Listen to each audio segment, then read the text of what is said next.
So, Coach, just working with Coach DeVries, his system, those type of things. What's this like? I mean, some are new in terms of coaches, some aren't. So, explain what he does and what he does well. Well, I would say he's incredibly detailed.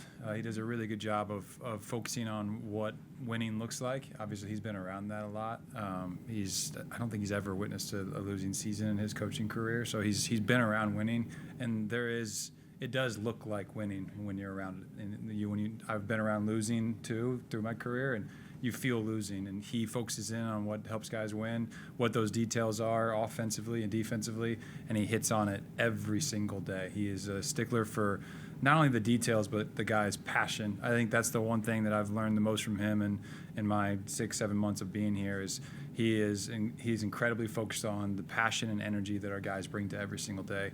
And he does a really good job of not only just harping on that, because it can become a little bit white noise if you're just saying you got to play more passionate, but he figures out different ways to push guys' buttons depending on who that is, and it's a lot harder nowadays. Like, it's back in the day, you used to know a guy and you used to be able to coach them in a certain way, and you recruited them for 2 or 3 years, and then you'd coach them for a year most times before they played. Now you get 6-7 months with them, and you got to learn them quickly. And I think he's done, from what I've seen so far, he's done a really good job of doing that thus far. And now we get into when adversity hits, who are we? And I think from the guys that I've been blessed enough to be around, he's done that at the highest level, better than I've seen.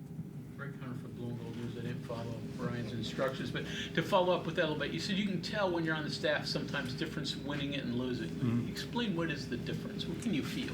A lot of times it's are you willing to who are you when adversity hits? Everybody's fine when it's 70 and sunny, right? Like, everybody can coach that, but adversity is going to come. And who are you when that adversity comes and when it hits? So whether that be a run in practice, whether that be somebody's sick, somebody gets hurt, somebody has some sort of issue, and we've had different things throughout our offseason here that have hit, and whatever those it might have been, he has consistently responded in a way of focusing in on what is the most important thing. And to me, it's helping them be men of character, right? So, like, when it hits, it's not focusing on, just a possession or a win or a loss, but who are you when that comes? Because you're either going to be a man of character or you're going to run, and you're going to point the finger towards everybody else. So he does a really good job of every single day making sure that our guys are focusing on the right thing. We, team, us. And that's what he talks about consistently. To a new program with a new group of coaches, after you had obviously a really good basic experience at your previous couple of stops, specific things that you focus on that you try to either learn first or get comfortable with first? Honestly, as an assistant, it's all about what's most important to the head coach, because everybody's a little bit different. Different things were more important to Coach Green, who I played for at Indiana, to Coach Alford, who I coached with for 11 years, to Coach DeVries. So there are things that are important to him, and what's important to him has to be the most important thing to each and every one of the people on his staff, because obviously that's what's going to lead to winning. He's seen winning a lot, and we're only going to win in his way if we're all trying to do it our own ways or what we've seen. Or now I will say he does a really good job of, when we meet, when we all come together, he wants to hear what other people have done. He wants to hear what other people's point of views are, because I think, like I said, he has such a good pulse for winning. He's not afraid to hear somebody else's voice, and he pulls in of, I really like that, and that can fit into what we do. And he does that consistently and asks our opinion every single day, which not all guys do. There's some people who are a little more dictatorship.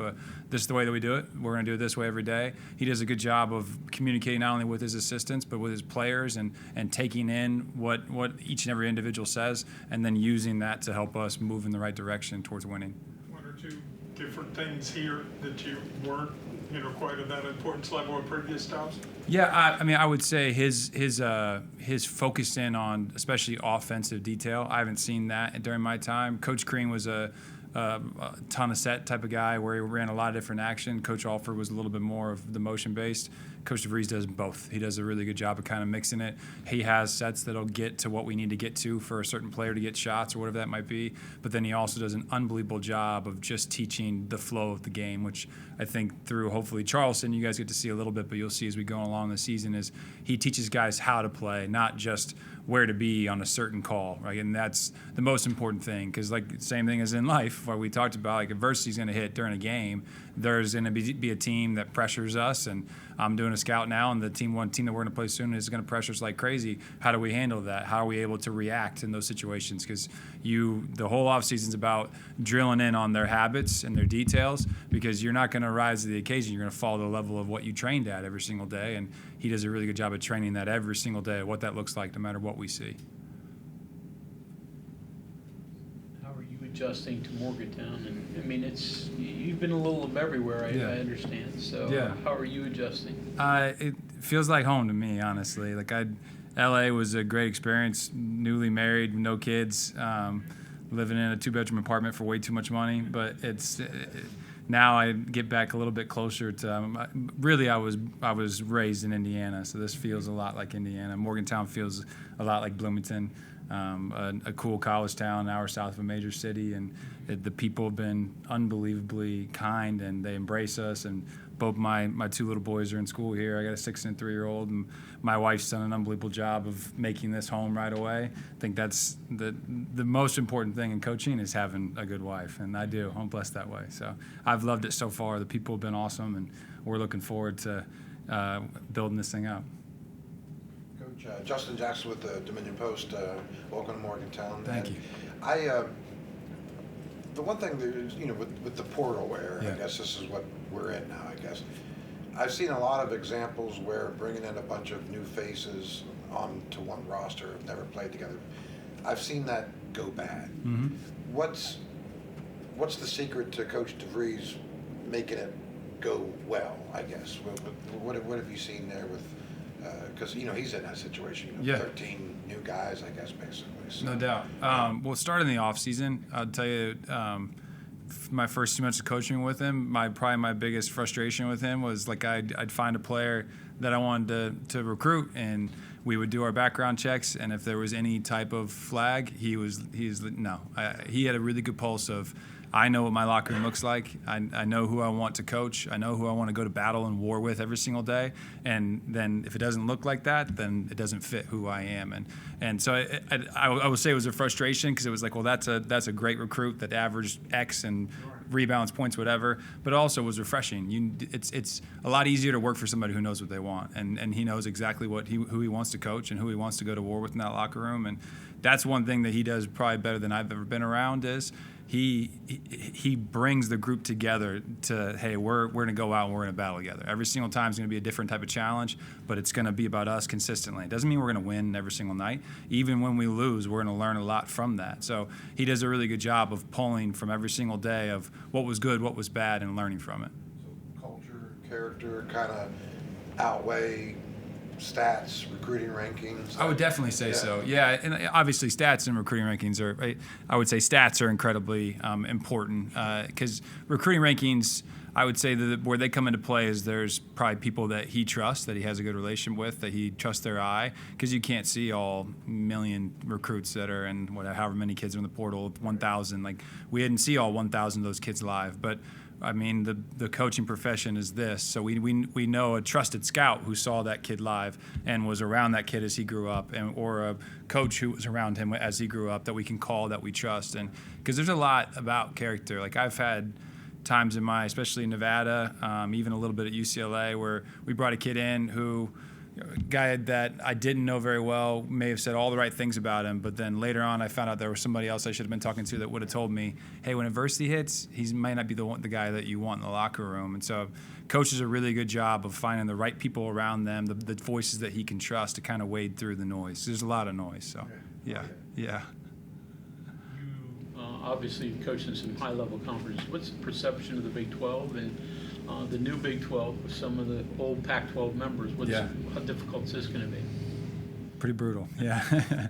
Yeah, it's tough. There's just no off nights. I think that's the biggest difference between the Big 12 and any other league. It's just, I won't go through it because I don't want to disrespect any programs, but everywhere that I've been, you had nights where I guess there were games that you really should win, right? Like, it's just going to be really hard here to find those nights. It's every single time. And even if you go play number 1 in the country and follow it up with a home game against number 5, you still got to go beat number 24. And a lot of times it's on the road. So that's hard. And there's not many leagues like that.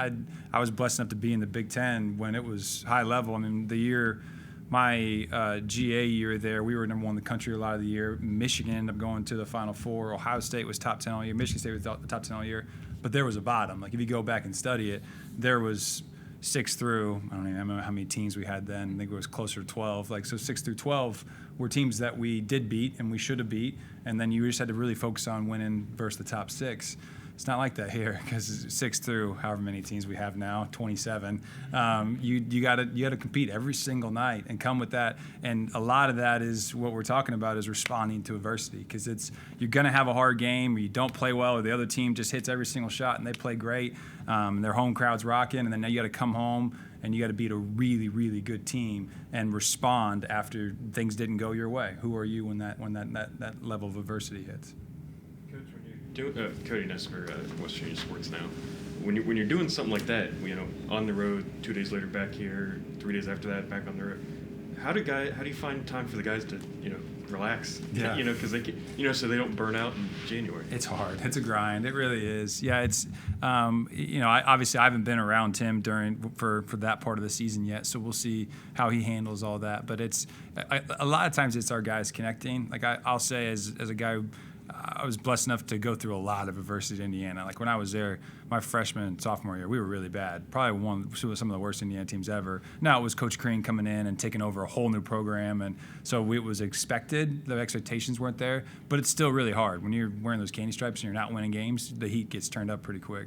And I will say those guys are some of my best friends. They were in my wedding. I still talk to them today. So it's just those guys, when adversity hits, whether it's good or bad or whatever it looks like, how are they connecting? And so far from our trip through Italy and through our summers, coaches do a really good job of making sure that they have those opportunities where they're around each other a lot, to where they can get connected. Because like we said, it's transfer portal. A lot of these kids, sometimes, like, I was blessed enough to play with guys for 4 years. I don't know that there's a guy in this roster who's going to play with a player for 4 years. Like, that's kind of mind-blowing, but it just is what it is. It's a part of the culture that we're in, the time that we're in, how the industry has changed. So it's got to look differently, and we have to adjust as coaches. Greg Carey with West Virginia Metro News. How does your role here maybe compare to previous stuff, specifically defensively, where you had a lot of involvement at Nevada? Yeah, so Coach has actually moved me over to the offensive side of the ball to kind of talk with him there. So that's a lot of what I did at UCLA when I was with Coach. After I left Indiana, pretty much the 6 years out at UCLA, I was on the offensive side, and then at Nevada, Coach Craig Neal was a really, really good offensive mind. So Coach Alford had him on that side, so he put me in charge of the defense. And I will say it helped me grow a ton. Now offensively, I have a whole different point of view, because I got to witness every single game, every single prep. I was focused on the defense. And then I really learned what's hard to guard. And when I watched film, I would say, man, I'm really worried about how we're going to guard this. Well, now I can flip that. And on the offensive side, I can watch a team and say, this is what's going to be hard for them to guard, because they're switching 4 ways, or they're trying to trap ball screens, or they're running the coverages that I ran last year. I know what they're going to struggle with, because I went through that in practice. I had to cover that in scout, or we didn't guard that well and got lit up on it. So it's helped me to be able to grow as an assistant. I'm thankful for him for being able to be on that side to learn from him, because he does an incredible job of it. Bob Herzl from Fairmont and Clark. How has it affected you? You've worked at places with tradition like crazy. I mean, Indiana, UCLA. Mm-hmm. You know, where Jerry West went to school. How has that affected you being involved in those things, and what do they mean to the players that come in? Man, it's a blessing, and I think I would say it's a little bit of burden's not the right word, but it does put a lot of weight on your shoulders of helping them understand the history that they're walking out there with. Like the words on the front of your chest mean a lot. Like obviously in Indiana, like it meant a lot to me being an Indiana kid, being able to put those cane stripes on and wear Indiana, right? At UCLA, those kids understood that. Here, those West Virginia means a lot. And so again, I keep going back to it, but coaches do a really good job of getting our guys to help them slowly understand that. I will say nowadays with TikTok and Twitter and social media, kids don't learn something the first time you tell them. Like it has to be over time and time and time and time so that they feel the weight of the importance. And I think thankfully they've been able to see it through this offseason of all the different sports that are going on now, how much West Virginia cares. Like people who are from here are from here. As somebody who's been in California and Nevada, nothing against those two places, I loved both of them for different reasons, but that's a very transient area. Most people from California aren't from California. And when I'd ask you where you're from, they'd say 10 different states, where people who are from West Virginia are from West Virginia, and they loved it here, and they stayed here, and this is the flagship. And so it means a lot to wear those words in the front of your chest. And it's just... Interestingly, that you were Cal, West Virginia, got Right. to the final and lost to Cal Right. by a point in Yeah. semifinal. Very true. So it's just trying to help them understand that on a daily basis. So it means a lot to them. And I think the cool part has been, I haven't been around a place that has so many former players come back. It's incredible. Like I've probably met anywhere from 50 to 75 former players if you're here in West Virginia, and it was cool that Coach Beeline's team got to come back, so we got to meet that entire team outside I think one individual who didn't come back. So they get to see the former players, hear it from them. Like, this is what it meant for me to play here, and this is what I've seen now afterwards, and how it's helped me further my career, my life, my family. So they've seen it. They've seen how much it means to them, and so they get to feel that weight as they go step onto that court. Coach, you still have connections with UCLA at all? Or? Yeah, Okay. here and there. Yeah, some of our staff's still there. I was just going to ask, I mean, obviously realignment is kind of Yeah. the big story this year. What do they think about being in the Big Ten? And It depends on who you ask. I Yeah. said, going 2,000 miles to play a conference. I don't think they're game. very excited about it. Like, even if you look at, we did a study while we were there because we were long story, but we were trying to fight our administration on how much travel we had to do.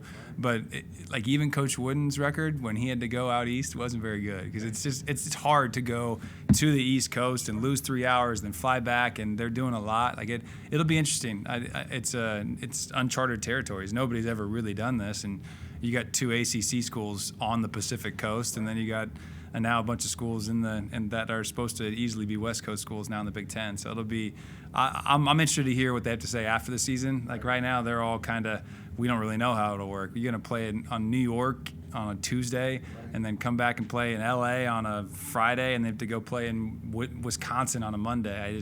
That's going to be hard. It's going to be a balance. Kory, I'm Mike. I work for 24/7 Sports. Your time at Indiana started rough, right? Yes. UCLA probably ended rough too. Yeah, a little bit. Not because of you, but like Yeah, yeah. all this stuff talk about tradition. With Yeah. that comes intense scrutiny too. Yes. It ends up great for you as a player at Indiana, and maybe never got the chance to get it turned around at UCLA. But what under that microscope in those programs have expectations, and the noise can really make a difference too. I don't know, how does that? Is change the right word? Change a coach, change a player at that stage of his career? So if I understand your question correctly, just hey, no, you're good. How to handle the expectations of it? Yeah, just imagine like did you know that part of Indiana basketball before you got there, and like you knew what UCLA was? But Yeah. like, man, do they really have sharp teeth like that? Yeah. Because it was pretty good before that too. It was. Yeah, it's hard. Like it's all about what I've learned through it's all about expectations. And unfortunately, I think because a lot of times the outside can't fully understand like what we've talked about. When you're putting 13 new guys on a team, nobody can tell you what they're going to look like when adversity hits, right? So it's is there coaching involved in that? Yes, but also there's a lot of parenting involved in that, how they're born and raised, and as coaches we got to do a really good job of having that pulse, but there's going to be a little bit that's outside of your control. And I will say at UCLA I learned a ton and it was a lot of fun, but that pressure is immense. I mean, we went to 3 straight Sweet 16s, won a Pac-12 championship our first year, and I think the year we got fired was maybe the year after Lonzo Ball's team, and we were number 1 in the country a lot of the year, and it's a kind of a part of of what it is there. If you don't go to Final Fours at that school, you're going to get let go pretty quickly. It's just the weight of being the UCLA coach. And we knew that going in. That wasn't, it's part of the blessing. Part of the blessing is the burden, right? So the same thing in Indiana. Like the pressure in Indiana is immense. And why is that? Because those fans love Indiana basketball, right? Like it's you want to complain about it of, well, be more realistic or be this or be that, but they love it because they're that passionate about it. And that's, if their support level is that, it's hard to argue it. Like if they're packing the house every night in Indiana and having 17,000 strong, they're supporting in that way. They want to be able to watch a team that competes at that level every single night. So you mentioned Indiana's warm-up pants twice. Do you still have a pair? Did you manage to Get get away with wearing? I have them in my drawer in here. Yeah, I do. Chester played at Illinois when I was in Indiana, so I've pulled him out a few times just to mess with him. Yeah. Anything else for Coach?